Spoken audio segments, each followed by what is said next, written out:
Հարգելի քաղաքացի,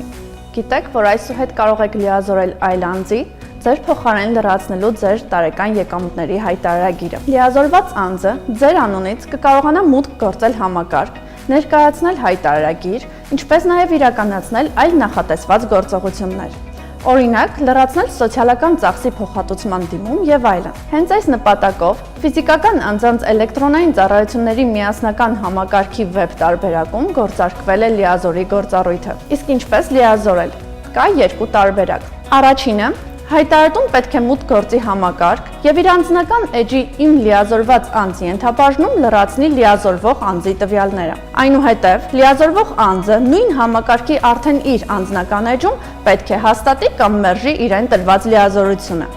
Հաստատելու դեպքում տվյալ անձը կստանա լիազորված անձի կարգավիճակ։ Իդեպ, հայտարարում կարող է նշել նաև լիազորության գործողության ավարտի ամսաթիվը, որի լրանալուց հետո լիազորված անձը համակարգում այլևս չի կարողանա որևէ գործողություն իրականացնել։ Մեկ այլ տարբերակով լիազոր անձ գրանցելու համար հայտարարում կարող է դիմել ՊԵԿ հարկ վճարողների սպասարկման ցանկացած սրահ, ներկայացնելով դիմում եւ լիազորագիր, միաժամանակ կցելով իր անձնագրի եւ լիազորվող անձի նույնականացման քարտի պատճենները։ Կարևոր է իմանալ, որ այս դեպքում հայտարարում կարող է չունենալ էլեկտրոնային ստորագրություն, մինչդեռ լիազորված անձը պարտավոր է ունենալ էլեկտրոնային ստորագրություն, որպեսզի կարողանա ներկայացնել հայտարարուի տարեկան հայտարարագիրը։ Իդեպ, հայտարարուն անհրաժեշտ փաստաթղթերը պետական եկամուտների կոմիտե կարող է ներկայացնել նաև առցանց e-request հարթակի միջոցով։ Օրինակ, եթե դուք հայտարարու եք, սակայն գտնվում եք արտերկրում, ապա լիազորված անձի միջոցով առանց դժվարության կկարողանաք ներկայացնել ձեր հայտարարագիրը։